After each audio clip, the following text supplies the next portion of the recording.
Segundo Crônicas, capítulo 29.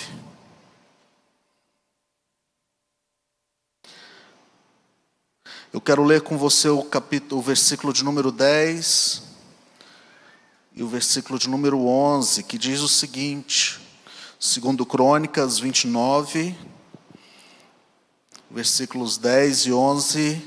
Agora estou resolvido a fazer uma aliança com o Senhor, Deus de Israel, para que o furor da sua ira se afaste de nós. Meus filhos, não sejam negligentes, pois o Senhor os escolheu para estarem diante dele, para o servirem, para serem os seus ministros e queimarem incenso. Você pode dizer glória a Deus? Eu quero pensar com você um pouquinho sobre caminho para o avivamento, restaurando a oração. Caminho para o avivamento passa por restaurar a oração. Interessante esse texto, que nós lemos. Fala sobre a história de Ezequias, quando ele começa o seu reinado e ele coloca ordem na casa. E o primeiro passo para colocar ordem na casa é restaurar a oração. O rei Ezequias reconheceu desde o princípio que o movimento de Judá rumo ao avivamento exigiria o retorno à oração, e eu diria que é impossível o indivíduo ou uma igreja experimentar um verdadeiro avivamento onde não há uma restauração na vida de oração. Se você quiser viver um avivamento na sua vida, na sua casa, restaure a oração. Diga para quem está ao seu lado: precisamos restaurar a oração na nossa vida. É interessante, a gente fala muito sobre oração, ensinamos sobre oração, realizamos seminários e tantas coisas sobre a oração, mas às vezes a gente não ora. Sim ou não? Muitas vezes a nossa igreja, muitos de nós entendemos que praticar a oração é importantíssimo. Mas às vezes a gente esquece de orar. Certa vez Jesus, conversando com seus discípulos, ele diz: olha, a minha casa será chamada casa de oração. E ele não estava falando de um templo físico, mas ele estava falando de pessoas, corações dispostos a buscar a sua presença. E eu quero refletir com você nesta noite sobre essa história de Ezequias. Veja, os primeiros versículos de Ezequias, desse texto em que nós lemos de Segundo Crônicas, ele vem apresentando as suas prioridades.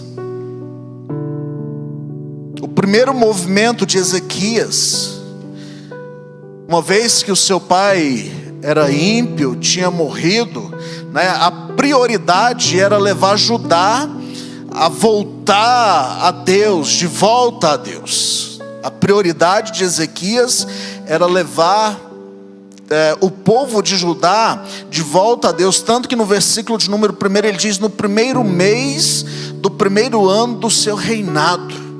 Veja, Ezequias ele abre novamente o templo, as portas haviam se fechado, o povo já não tinha mais acesso ao templo, o povo já não mais ia ao templo adorar a Deus.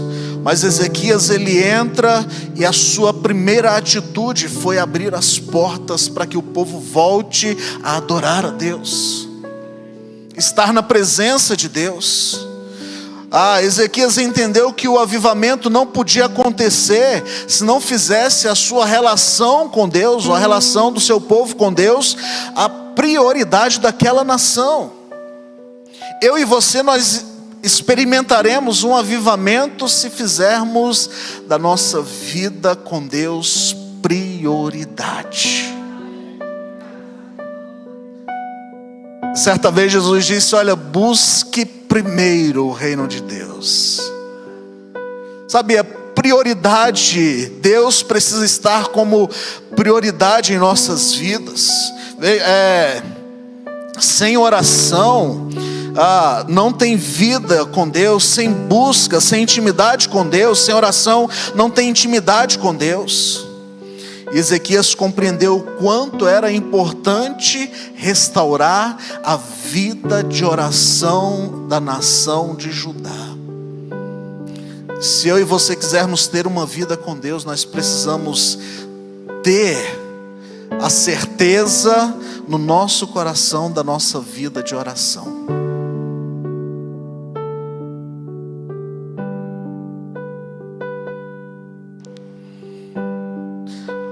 Ezequias também, ele traz a pureza, ele traz a purificação.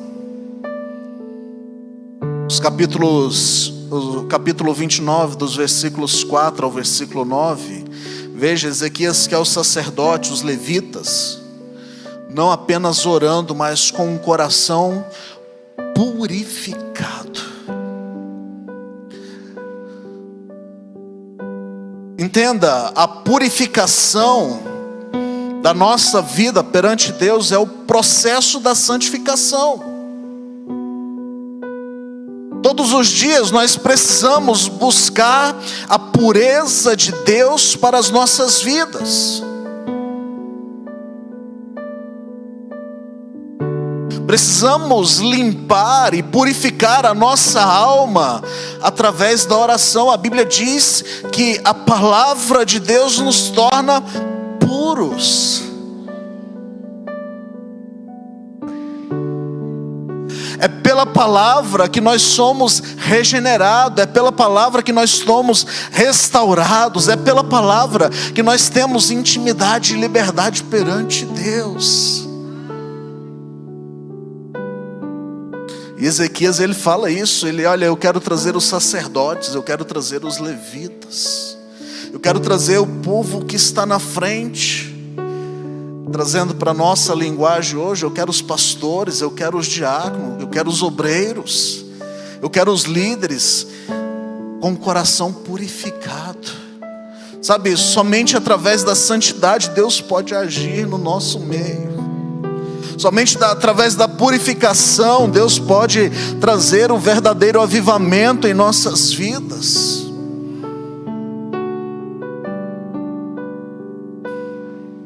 E a oração, ela precisa estar caminhando em conjunto com essa purificação. Você ora e você vai recebendo de Deus santidade. Você ora e santidade vai sendo gerada no seu coração. Você busca a presença de Deus e cada vez mais você se distancia do pecado. Veja, o cronista, ele escreve em 2 Crônicas capítulo 7, versículo 14: se o meu povo que se chama pelo meu nome se humilhar, se orar, buscar a minha face e se desviar dos maus caminhos. Olha só a consequência disso: eu ouvirei dos céus. Uau! Você quer ter a sua oração ouvida nesta noite, amém? O caminho é se humilhar, o caminho é orar, o caminho é buscar a face de Deus, o caminho é se converter dos seus maus caminhos. Veja, o texto conclui dizendo: eu perdoarei os seus pecados. Não há pecado que não possa ser perdoado se a graça do Senhor vier sobre as nossas vidas. E ele conclui dizendo: e sararei a sua terra. Você quer ter as suas terras saradas? Amém? comece a buscar a face de Deus. Comece a purificar o seu coração, comece a viver uma vida de santidade. Veja, a oração ela deve ser acompanhada por humildade, por arrependimento, por abandono do pecado. A oração deve ser acompanhada por humildade, arrependimento, por abandono do pecado. Olha para esse crente que está ao seu lado, diga para ele: o pecado não combina com a sua cara.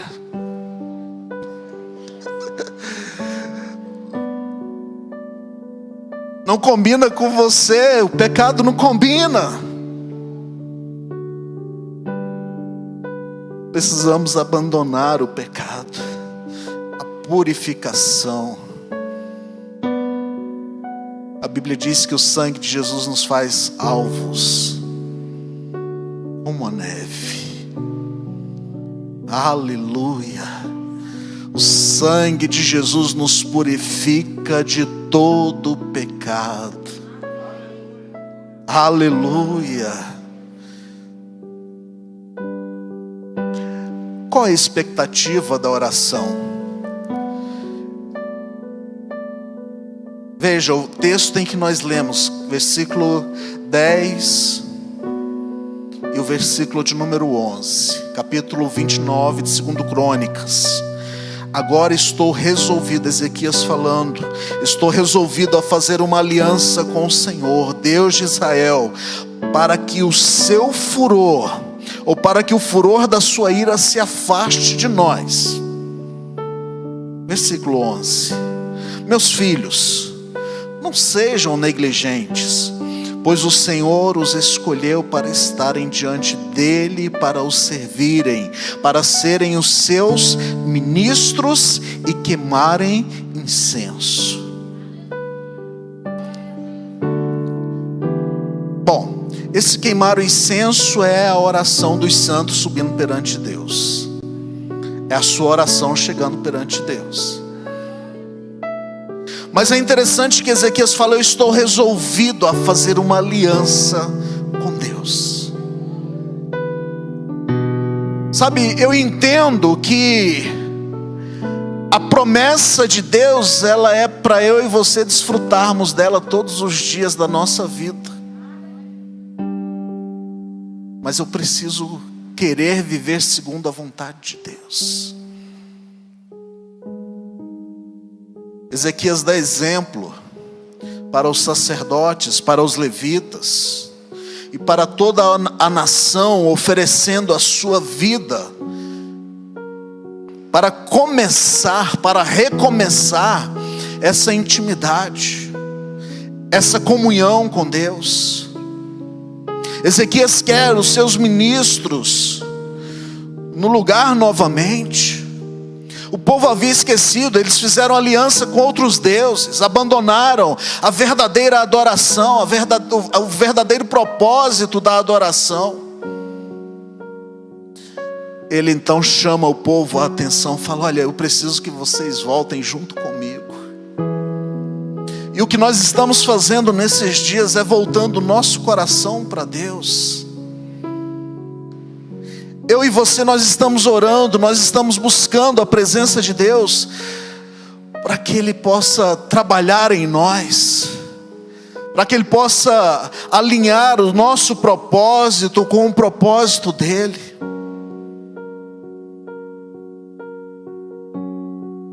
Nós não estamos aqui em busca de bênçãos. Amém.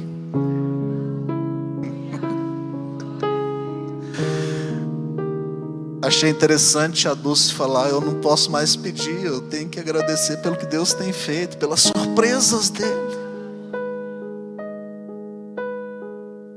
Sabe, você não precisa ficar com medo de pedir as bênçãos de Deus, elas estão disponíveis para nós.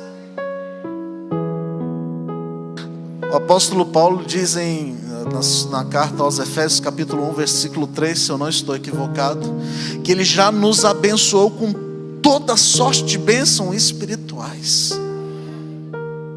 Você tem noção disso? Todas as bênçãos é para mim e para você desfrutarmos dela. Mas o maior propósito para eu e você é estarmos alinhando o nosso coração com a vontade de Deus. É estarmos nos alimentando da vontade de Deus. Veja Ezequias, ele vê isso e ele chama o povo. Olha, tem uma promessa, tem algo de Deus maior do que o que nós estamos vivendo. E eu quero que vocês vivam isso. Eu e você nunca poderemos ter um avivamento. Nunca teremos um avivamento na igreja, na nação, na nossa vida, se não envolver a oração. A oração é o caminho para o avivamento.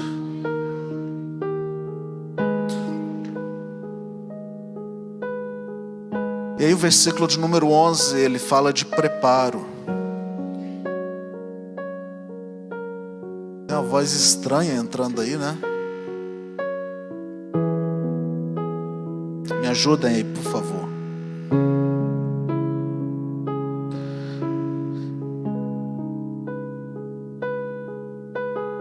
Ezequias acreditava no poder da oração.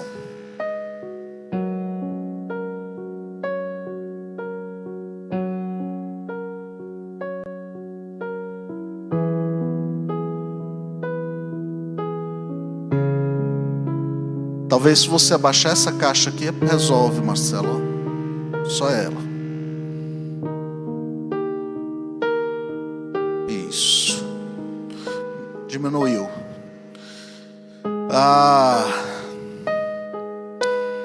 Ezequias sabia da importância da oração. E é por isso que ele chama o povo a buscar a presença de Deus, a clamar a presença de Deus. Precisamos entender, a oração tem estado sempre no coração de cada avivamento. A oração tem estado sempre no coração de cada avivamento. Quando você estuda, vê as histórias, quando você lê as histórias dos homens que viveram grandes avivamentos, foram homens que investiram tempo orando. Foram homens e mulheres que desfrutaram de um tempo na presença de Deus, buscando a face de Deus. A minha pergunta nesta noite é: nós queremos viver um avivamento? Quantos querem viver um avivamento?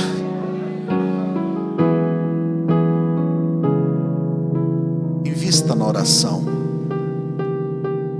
Invista na oração. Se o meu povo, que se chama pelo meu nome, está falando de mim e de você, orar, se humilhar, buscar a minha face e se desviar dos maus caminhos, eu ouvirei dos céus, perdoarei os seus pecados e sararei a sua terra.